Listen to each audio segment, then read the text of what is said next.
प्रधानमंत्री नरेंद्र मोदी भूटान से लौटते ही सीधे दिल्ली KLNJP हॉस्पिटल पहुंचे, जहां उन्होंने लाल किला मेट्रो स्टेशन के पास हुए कार ब्लास्ट में घायल लोगों से मुलाकात की। इस धमाके में अब तक 10 लोगों की मौत और 20 से ज्यादा लोग घायल हुए हैं। पीएम मोदी ने डॉक्टरों से इलाज की जानकारी ली और घायलों के जल्द स्वस्थ होने की कामना की। उन्होंने एक्स पर लिखा कि साजिश रचने वालों को किसी भी कीमत पर बख्शा नहीं जाएगा और उन्हें न्याय के कटघरे में लाया जाएगा। सोमवार शाम हुए इस ब्लास्ट के बाद राजधानी में हाई अलर्ट है। पीएम ने कहा कि एजेंसियां पूरी ताकत से जांच कर रही हैं ताकि इस साजिश की जड़ तक पहुंचा जा सके। तेजस्वी यादव ने एग्जिट पोल के सभी अनुमान खारिज करते हुए कहा कि इस बार आरजेडी की 1995 से भी बड़ी जीत होगी। उन्होंने दावा किया कि 18 नवंबर को वे मुख्यमंत्री पद की शपथ लेंगे। तेजस्वी ने कहा कि जनता ने बदलाव के लिए वोट दिया है। रोजगार, शिक्षा और बेहतर शासन ही लोगों की प्राथमिकता रही। दूसरी ओर एनडीए नेताओं ने भी अपनी जीत का दावा किया है। सीएम नीतीश कुमार पटना के महावीर मंदिर पहुंचे और पूजा अर्चना की। बिहार चुनाव के नतीजे 14 नवंबर को आएंगे। बिहार एग्जिट पोल पर जनशक्ति जनता दल के प्रमुख और महुआ सीट से उम्मीदवार तेज प्रताप यादव ने कहा, मैं एग्जिट पोल पर विश्वास नहीं करता। हम नहीं कह सकते कि 14 नवंबर को क्या होगा, देखते हैं क्या होता है। उन्होंने आगे कहा, मैं महुआ सीट जीत रहा हूं। हम जश्न की तैयारी नहीं, हम काम की तैयारी करते हैं। देखिए अगला अपडेट। अस्पताल से निकलते वक्त मायूस नजर आए बॉबी देओल। धर्मेंद्र के घर के बाहर जुटे फैंस। बॉलीवुड के दिग्गज अभिनेता धर्मेंद्र की हालत में अब कुछ सुधार देखा गया है। सनी देओल की टीम ने ये ताजा अपडेट दी है। एक दिन पहले उनके निधन की झूठी खबरें सोशल मीडिया पर वायरल हो गई थीं, लेकिन राहत की बात यह है कि धर्मेंद्र की तबीयत अब धीरे धीरे बेहतर हो रही है। धर्मेंद्र की खराब सेहत के कारण कई फिल्मों के प्रमोशन फिलहाल रोक दिए गए हैं। इधर बॉलीवुड के बाद अब हॉलीवुड से भी झूठी खबरें फैल गई हैं। बताया गया कि जैकी चैन का निधन हो गया, लेकिन ये खबर भी पूरी तरह अफवाह निकली। अब बात राजधानी दिल्ली की प्रदूषण को रोकने के लिए नए कदम उठाए गए हैं। दिल्ली सरकार ने ग्रेड 3 की पाबंदियां लागू कर दी हैं। 5वीं तक के स्कूल अब ऑनलाइन या हाइब्रिड मोड में चलेंगे। दिल्ली का AQI इस वक्त 423 के आसपास है और हालात बेहद गंभीर हैं। इन आदेशों के तहत निर्माण और तोड़फोड़ पर रोक, डीजल ट्रकों की एंट्री पर प्रतिबंध और BS3 पेट्रोल व BS4 डीजल गाड़ियों पर रोक लगाई गई है। दिल्ली की हवा में इस सीजन में पहली बार इतना जहर घुला है। AQI 400 के पार। अब बढ़ते हैं अगले अपडेट पर। मुकेश अंबानी की कंपनी रिलायंस पर CBI जांच के संकेत। आरोप है कि ONGC पाइपलाइन से 13,700 करोड़ रुपए की गैस चोरी हुई। कंपनी का कहना है कि गैस खुद ब खुद वहां पहुंची थी, लेकिन अब मामला CBI तक पहुंच चुका है।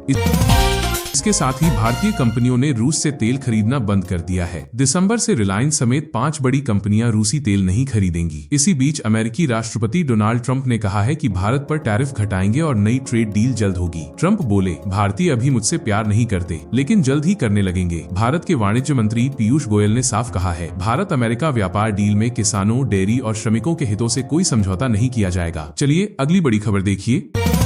पतंजलि कंपनी के भ्रामक च्यवनप्राश विज्ञापन पर दिल्ली हाईकोर्ट ने रोक लगा दी है। कोर्ट ने कहा, किसी दूसरे ब्रांड को नीचा दिखाकर प्रचार नहीं किया जा सकता। साथ ही 72 घंटे के अंदर सभी ऑनलाइन प्लेटफॉर्म से इस एड को हटाने का आदेश जारी किया गया है। चलिए अगली खबर देखिए।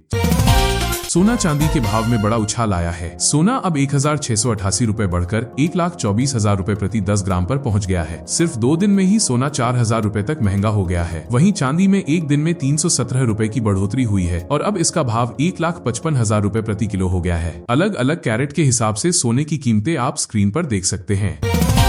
अब बात करते हैं भारत की ग्रोथ की। रिपोर्ट्स के मुताबिक साल 2026 तक भारत दुनिया का तीसरा सबसे बड़ा कंज्यूमर मार्केट बनने की राह पर है। ये रिपोर्ट किसी भारतीय एजेंसी ने नहीं बल्कि UBS ने जारी की है। स्विट्जरलैंड के बैंक ने भी भारत की GDP ग्रोथ पर मुहर लगाई है और कहा है कि भारत इतिहास रचने से बस 3 साल दूर है। UBS ग्लोबल रिसर्च की रिपोर्ट के अनुसार साल 2028 से 2030 के बीच भारत की GDP ग्रोथ औसतन 6.5% रहने का अनुमान है। यानी 2026 तक भारत तीसरा सबसे बड़ा उपभोक्ता बाजार बनेगा और 2028 तक तीसरी सबसे बड़ी अर्थव्यवस्था। अमेरिका और चीन की रफ्तार जहां धीमी हुई है, वहीं भारत सबसे तेज ग्रोथ कर रहा है। आने वाले सालों में भारत दुनिया का 3rd लार्जेस्ट कंज्यूमर मार्केट और 3rd लार्जेस्ट इकोनॉमी बन जाएगा। चलिए अगला अपडेट देखिए दोस्तों।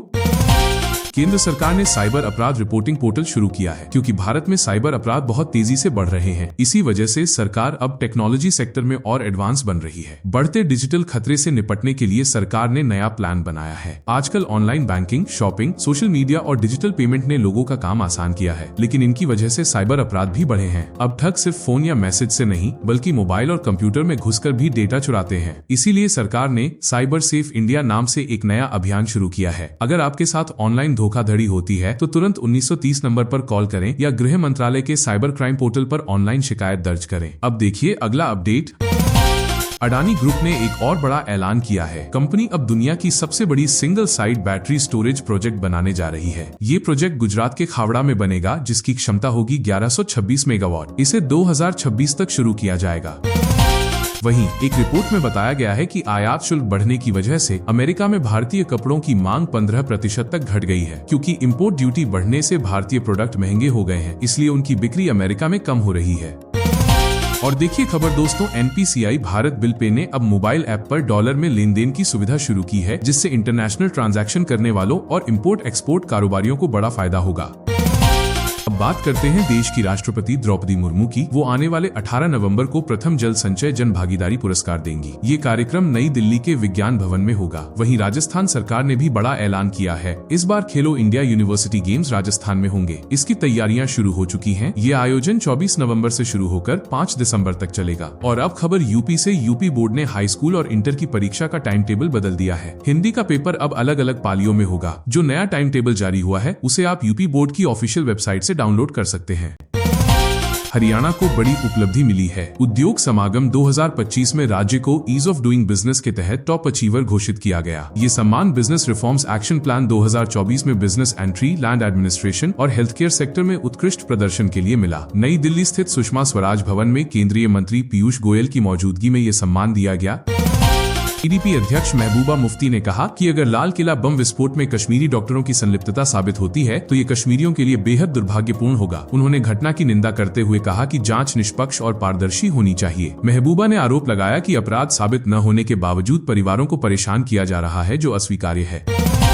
सुप्रीम कोर्ट ने मंगलवार को IS इस्लामिक स्टेट से जुड़े आरोपी सैयद ममूर अली को जमानत देने से इनकार कर दिया। कोर्ट ने कहा कि उस पर देश में आतंक का जाल फैलाने का गंभीर आरोप है। जस्टिस विक्रम नाथ और संदीप मेहता ने सुनवाई के दौरान कहा कि ये आतंकवाद के खिलाफ संदेश भेजने की सबसे अच्छी सुबह है। ये टिप्पणी तब आई जब एक दिन पहले ही दिल्ली के लाल किले के पास हुए धमाके में 15 लोगों की मौत हुई थी। आरोपी ने मध्य प्रदेश हाईकोर्ट के जमानत खारिज आदेश को चुनौती दी थी।